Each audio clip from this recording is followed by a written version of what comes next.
Happy Friday. Today there is actually no school because it is Good Friday, but Miss Garcia wanted to share a read aloud with you since it is almost going to be Easter. This book is called Pinkalicious Extraordinary Easter. And we see a few things on the front cover. Go ahead and let me know, what do you think this story is going to be about?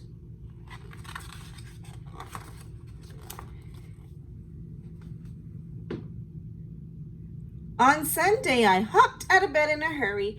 It's here, I said. It's Easter today. Edgar must be back from vacation.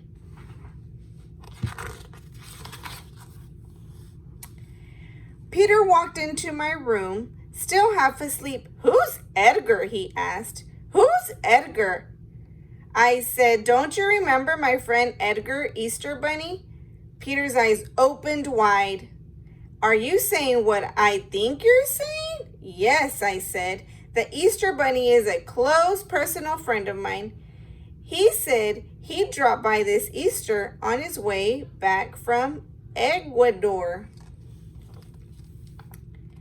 I changed out of my pajamas and ran outside. Come on, Peter, I said, running into the yard. Edgar likes to leave me letters. There's got to be one around here somewhere.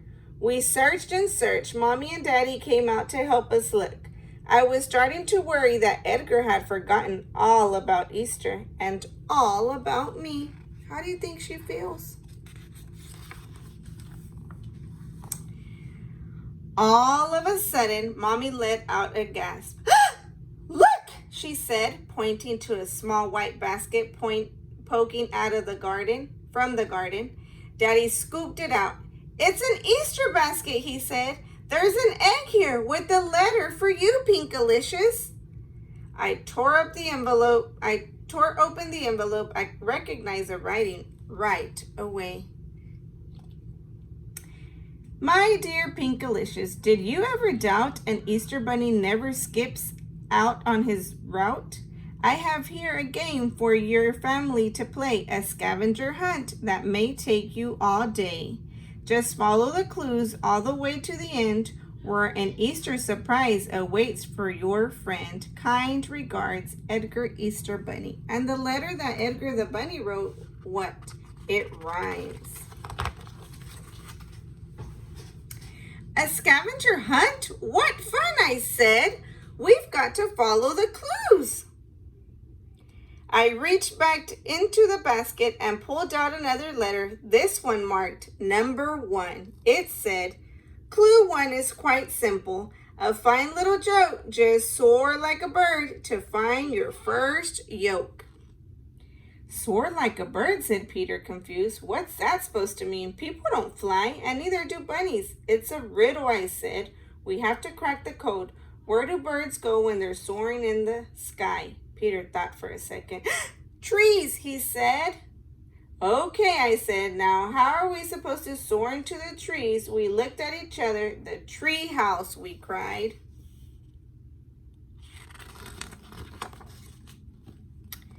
Peter and I climbed up to the top of the tree house.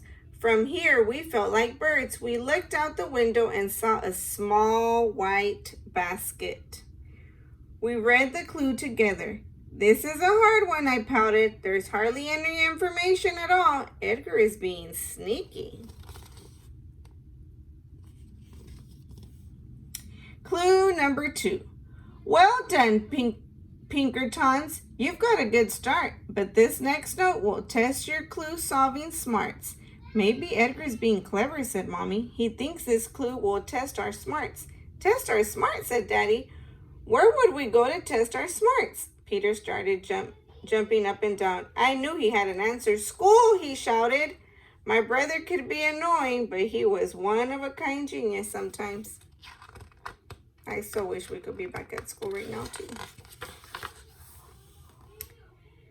We got to school in a hurry. There was only one problem. We didn't know where Edgar would have put the basket. I said. Edgar would probably head over to the art room. Edgar loves art exhibits.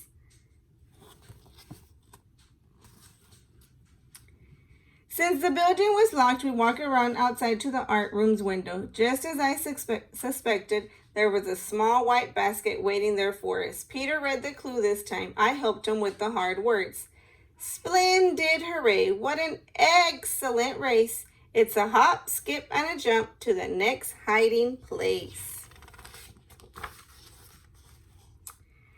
Edgar is talking about the playground, I said. That's where we play hopscotch, the Easter Bunny's favorite game. Let's go, said Mommy in Edgar's honor. We bunny hopped the whole way there.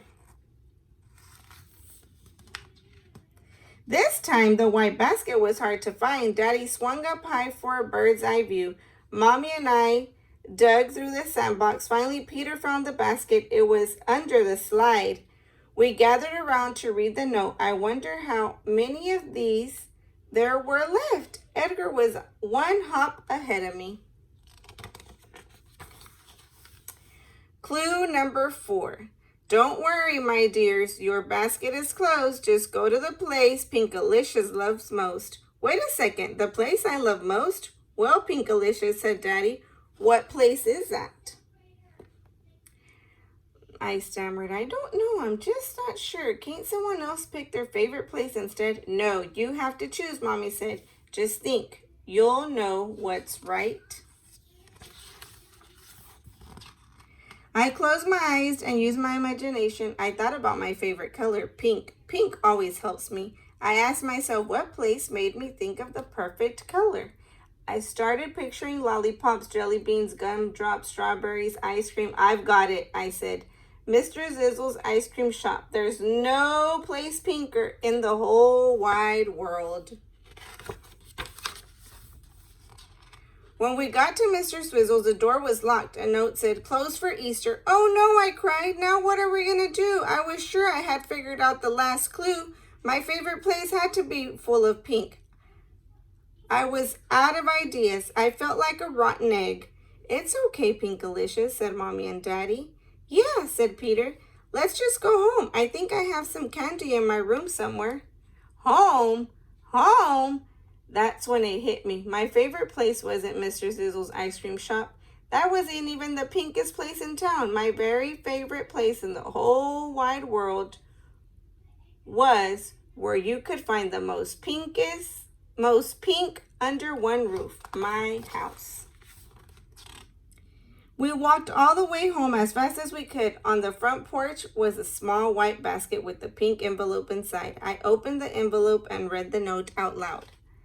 You've done it! Yippee! You've won the grand prize. I wish I could see you with my own bunny eyes. But away I must go to spread some more fun. The Easter Bunny's job is never quite done.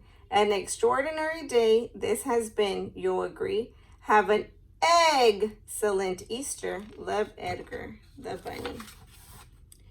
We opened the door to our house. Inside was the most extravagant Easter basket I had ever seen, filled with chocolates, jelly beans. It was the pinkastic prize in the world. Hope you enjoyed the story.